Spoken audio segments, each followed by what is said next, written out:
Hello and welcome.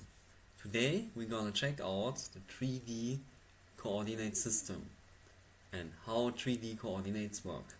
Right here we have a little example with a point in a 3D system, and you can see it has the value 2, 3, 5. And here we have the x-axis, the y, and the z-axis. So this corresponds to 2 in the x direction, 1, 2, and 3 in the y direction, 1, 2, 3, and 5 in the z direction, 1, 2, 3, 4, 5, and we arrive at our point. If we move the z bar, we can go in different directions and see how it all corresponds. So now that we have our little recap, we can use this at the example from last time. So we left off here with a little mishmash and a little stacking of a lot of cubes. And why is that? We have the issue that they all are spawning at the same place and are all overlapping.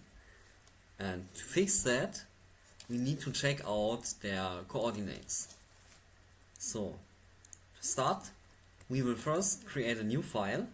We will take all the code from last time. So hit Ctrl A and Ctrl C, and then you can hit, if you are really cool, Ctrl and N, and now we have a new file, and then you can Ctrl and V again, and then we paste it, and now we're gonna clean it up a little bit. So let's say we want only 3 objects for now. So we have geometry 1 and 2, we can delete the other colors for now, and we can delete the other meshes for now, and delete them from the scene. We can also delete them from the animation function, of course. Or we can leave 2 in there, and we can also make mesh cube 3 spinning, the other one that is left, and we make it spin in the let's say x direction with plus 0.05. Because why not? So we've saved this file again, and let's call it this time my first Three.js movement. So now we have this file. Let's open it. So there's the old one, and but today we take the one from the last time and we drag it over here. And oh crap, we broke something. What is wrong? Let's see. What could I have broken? Okay, so let's get to the next part. We can hit F12. Unexpected. Oh, what? Is it the space or the semicolon? Okay. But we don't have material 3. Oh, oops, I deleted that. Okay, let's create that again. And let's make it yellow. Okay. And, oops. Save it with Ctrl and S. And now it should work. Material 3 is not defined. Oh, of course not, because now we have a material 3. Yeah, so here's our example. Let's give them different sizes also. So let's create 3 different geometries. Let's call them 1, 2, oops, and 3. And so down here we use 1, 2, and 3, and we give them a few different sizes all around. Pretty random. We can just play with those numbers, and whoa. And we broke something again. Oh yeah, there's a comma missing. Alright, whoa. Okay, so now we have something. But still it is all stacked on top of each other. So now, hit again. You can either right click and inspect, or you can hit, if you're really fast, because the key is always faster, you can just hit F12. So now it opens up the console.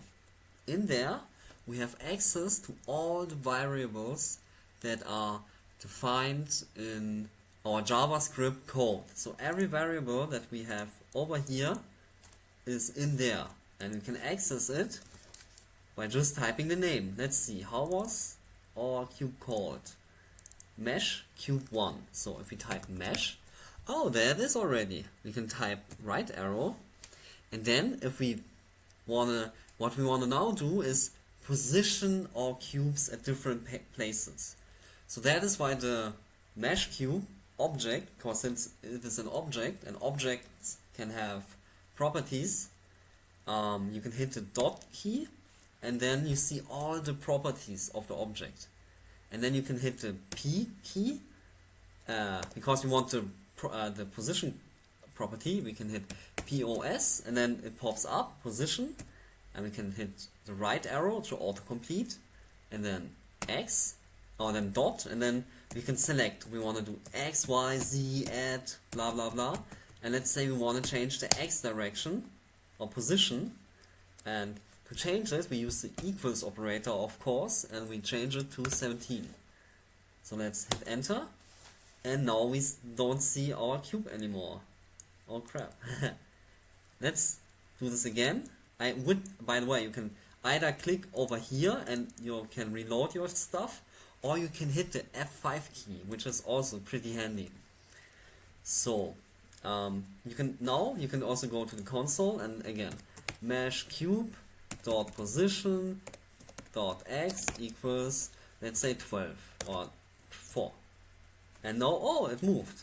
Now we can also use mesh cube 2 dot position dot y equals 1, and now it did a little jump, and we can, and by the way, if you press the up arrow, you can go up your old commands.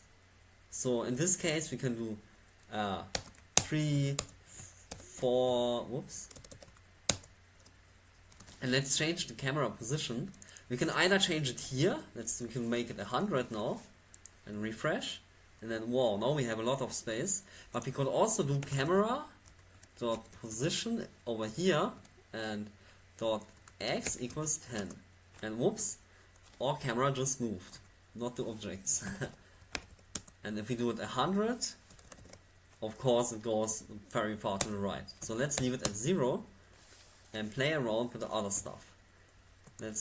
What else did we change? The Z direction. So let's go a little bit closer. Camera dot position dot z equals, let's do 40. Okay, now let's play a little bit more with our objects. We can say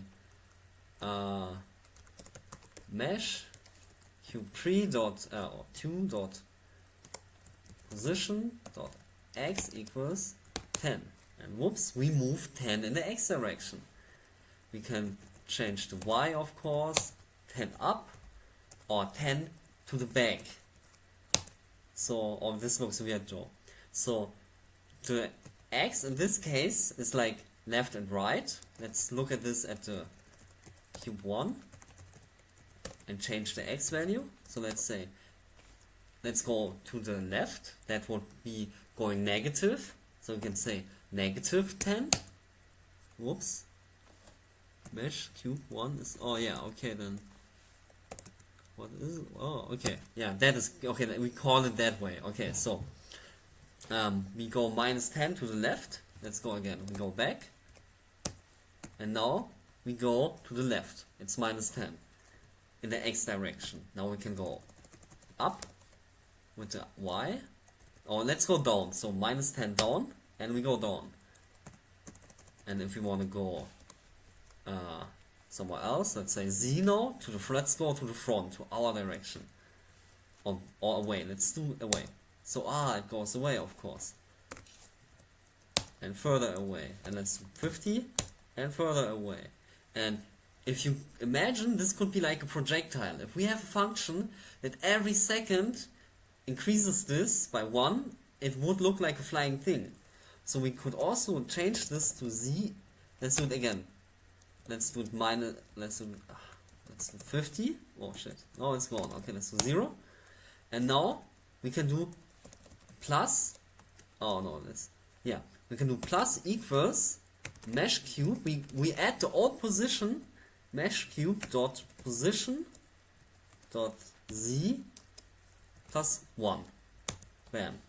But this is a little bit small. Let's do 5. And now we can do little jumps. So let's do -5. So, or we can do this. We can do a minus. Oh wait, what would happen?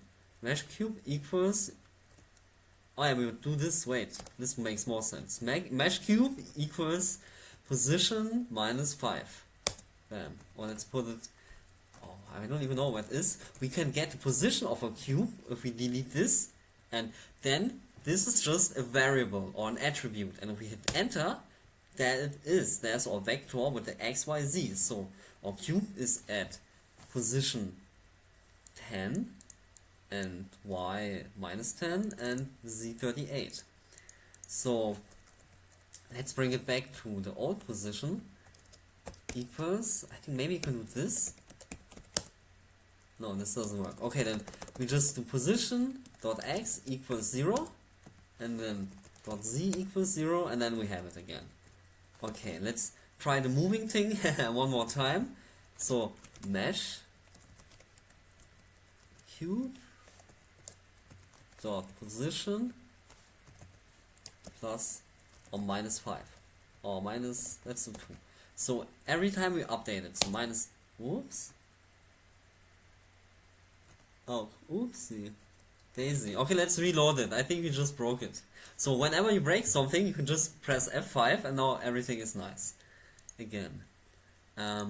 Let's change the camera position though a little bit. Let's do 15. Then, and now we are close again. And now what I wanted to do is, yeah, so we want to take the old position and remove 5. So we say mesh position dot z equals mesh position and mesh cube dot position dot z equals oops, -2. So we take the old position and take 2 away. And we can do it multiple times, and we see something happens, but it looks weird. So let's move the yellow cube a bit out of the way. Oh, the names are a bit weird. Let's change the names for now. Let's call this one, which one is yellow? This one is yellow. Okay, 3 is yellow. So we move 3 dot position dot, we want to go up, so we go z, y equals 10. Okay, now it's out of the way. So we also take the first one, that's that one. Okay, and now we want to move the other one. That is that one.